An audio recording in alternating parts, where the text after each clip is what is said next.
Good morning student, आशा करती हूँ आप सब बहुत अच्छे होंगे। मेरा नाम है दीपक, मैं आपके अपने चैनल दीपक चैनल में आप सभी का स्वागत करती हूँ।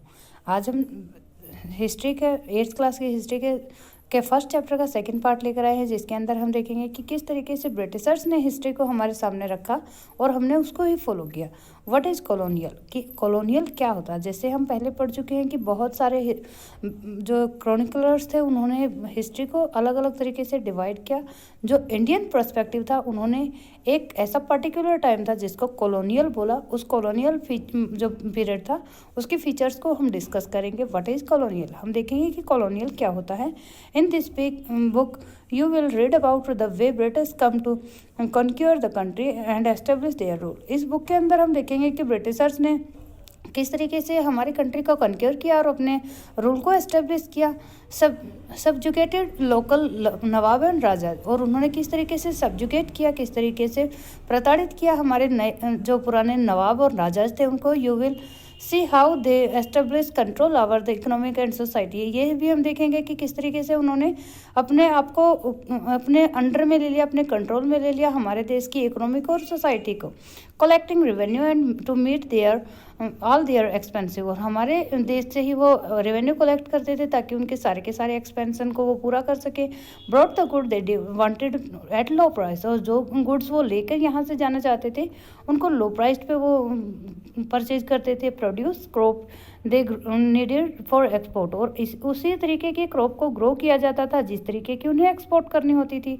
And you will understand the change that come about as a consequence, और इसी कॉन्सिक्वेंस को हम देखने की कोशिश करेंगे, समझने की कोशिश करेंगे। You will also come to know about the changes British rule brought about the value and taste. आप उन चेंजेस को भी देखोगे जो ब्रिटिश रूल के कारण हमारे वैल्यू और टेस्ट के अंदर आई। कस्टम एंड प्रैक्टिस, हमारी कस्टम और प्रैक्टिसेस के अंदर जो चेंजेस आए। When the subjugated of our country by another leading of these kinds of political, economical, social and cultural changes.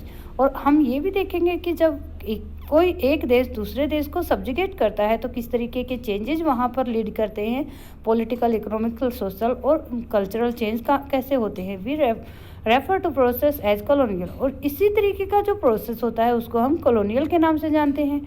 You will however find that all classes and groups did not experience in these changes in the same way. हम ये भी देखेंगे कि ये जो changes हो रहे थे ये सभी क्लासेज और ग्रुप्स के लिए एक जैसे नहीं थे, इसके अलग अलग मायने हर एक क्लास के लिए थे। That is why the book is called our past in plural.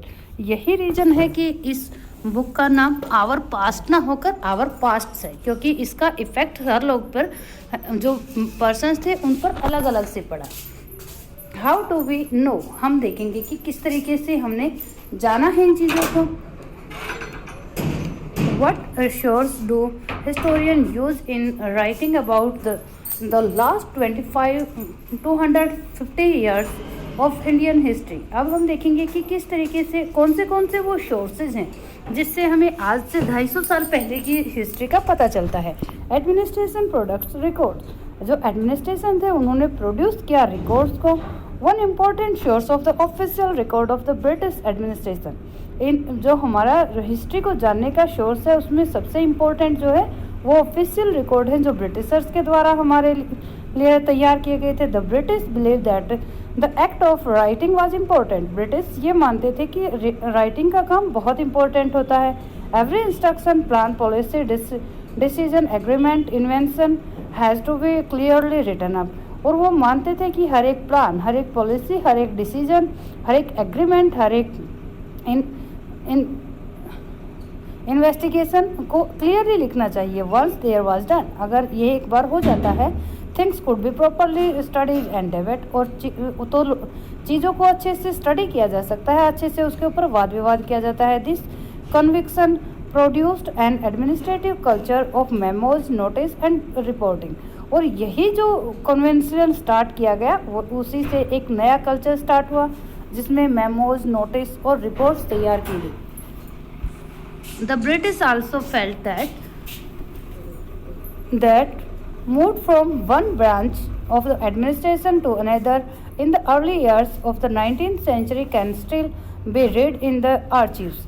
और जो लेटर्स और मेमोज थे जो ब्रिटिशर्स ने तैयार किए थे, आज भी हम उन चीज़ों को स्टडी कर सकते हैं, आल्दो उनको एक ब्रांच से दूसरे ब्रांच में शिफ्ट कर दिया गया है।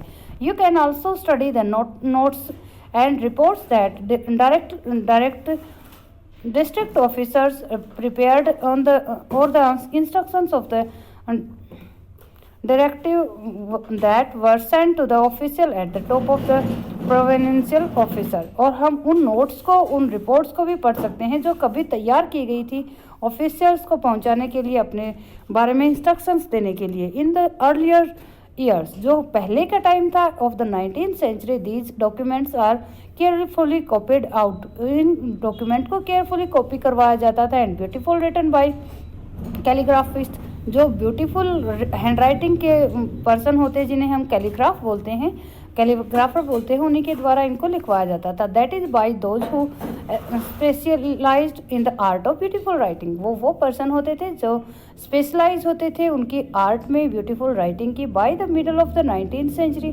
जब तक 19th सेंचुरी का मिडल आया, with the spread of printing multiple copies of these records were printed. तो उसके बाद जिस तरीके से प्रिंटिंग प्रेस को इंट्रोड्यूस किया गया, उसके बाद बहुत सारी कॉपियाँ ऐसे रिकॉर्ड्स की बनाई गई।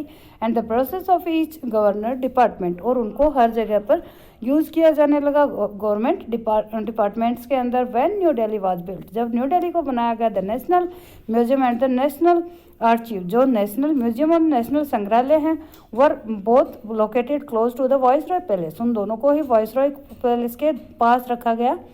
This location reflected the importance these institutions had in British imagination। ये हमें दिखाती है कि ब्रिटिश इमेजिनेशन के अंदर कितने इम्पोर्टेंट रखते थे इस तरीके के जो आर्चिव्स होती थी, लाइब्रेरी होती थी, वो सब चीज़ें। सर्वे बिकम इम्पोर्टेंस, ये वो भी टाइम था ब्रिटिश टाइम का जब सर्वे जो थे वो बहुत इंपॉर्टेंट बन गए। इससे पहले हमारे देश के अंदर सर्वे को बहुत कम अहमियत दी जाती थी, लेकिन जैसे ही ब्रिटिशर्स आए उन्होंने हर तरह के सर्वे किए। The practice of the surveying also become common under the colonial administration. जो सर्वे की प्रैक्टिस थी वो भी कॉमन बन गई थी कॉलोनियल एडमिनिस्ट्रेशन के अंदर। The British believe that the colony country has to be properly known before it could be effectively administration.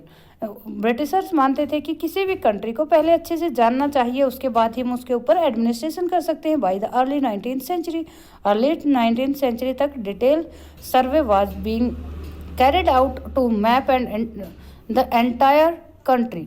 पूरे के पूरे कंट्री का को डिवाइड कर करके उसके मैप तैयार किए गए। इन द विलेज के अंदर revenue survey was conducted, revenue survey conduct किए गए। The effort was to know the topography, और इसका मेन जो काम था वो टोपोग्राफी को जानना था। द सोइल की क्वालिटी को जानना था। द फ्लोरा एंड फ्यूना, वहाँ के वनस्पति और वहाँ के जंगलों को जानना था। The local history and the crop pattern, वहाँ के जो लोकल हिस्ट्री थी उनको जानना था और जो क्रॉप पैटर्न था उसको जानना था।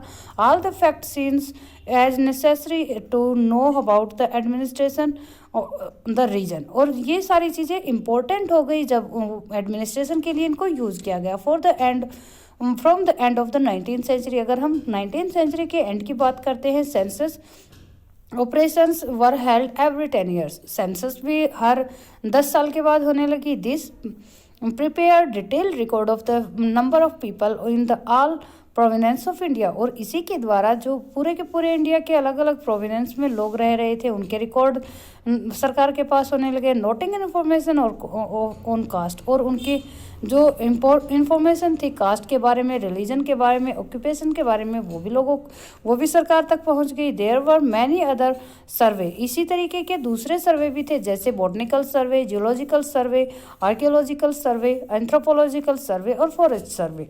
What officials record don't tell, ये तो हमें बताया गया है कि जो ऑफिशियल्स रिकॉर्ड थे वो हमें क्या क्या चीज़ें बताते थे। अब हम देखते हैं कि कौन सी ऐसी चीज़ें थी जो ऑफिशियल रिकॉर्ड हम तक वो इन्फॉर्मेशन नहीं पहुंचाते थे। From the vast corpus of record, इतना बड़ा वास्ट कर्पस होने के बावजूद भी we can get to know a lot, हम इससे बहुत चीज़ें जान सकते हैं। But we must remember that, लेकिन हमें यह भी याद रखना चाहिए दीज आर ऑफिशियल्स रिकॉर्ड, कि ये सिर्फ ऑफिशियल्स रिकॉर्ड हैं। They tell us what the officers तो ऑफिशियल थॉट ये वही हमें दिखाएंगे जो ऑफिशियल्स चाहते थे कि हमें दिखाई जाए, what they were interested in, और जिसके अंदर वो इंटरेस्टेड होते हैं, and what they wished to preserve for posterity, और आगे तक जो चीज़ें उन्हें लेके जानी है उन्हीं चीज़ों को वो प्रिजर्व करके रखते थे। This records does not always help us understand what other people of the country felt, ये हमें नहीं दिखाते कि बाकी जो कंट्री के लोग थे वो क्या सोच रहे थे, and what lay behind their action, और उनके एक्शन के पीछे कौन सा रीज़न था।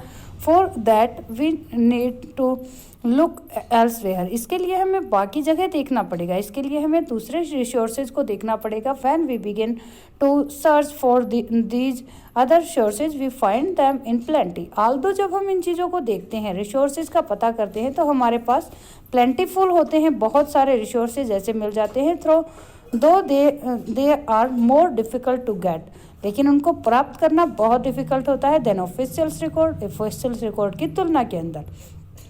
We have diaries of people, हमारे पास लोगों की डायरी होती है, अकाउंट ऑफ पिलग्रिम्स, या जो तीर्थयात्री होते हैं उनके अकाउंट्स होते हैं, एंड ट्रैवलर्स, और ट्रैवलर्स के अकाउंट होते हैं। Autobiography of important personality, autobiography होती है बहुत सारी पर्सनैलिटीज़ की जो उस टाइम इम्पोर्टेंट पर्सनैलिटी थी।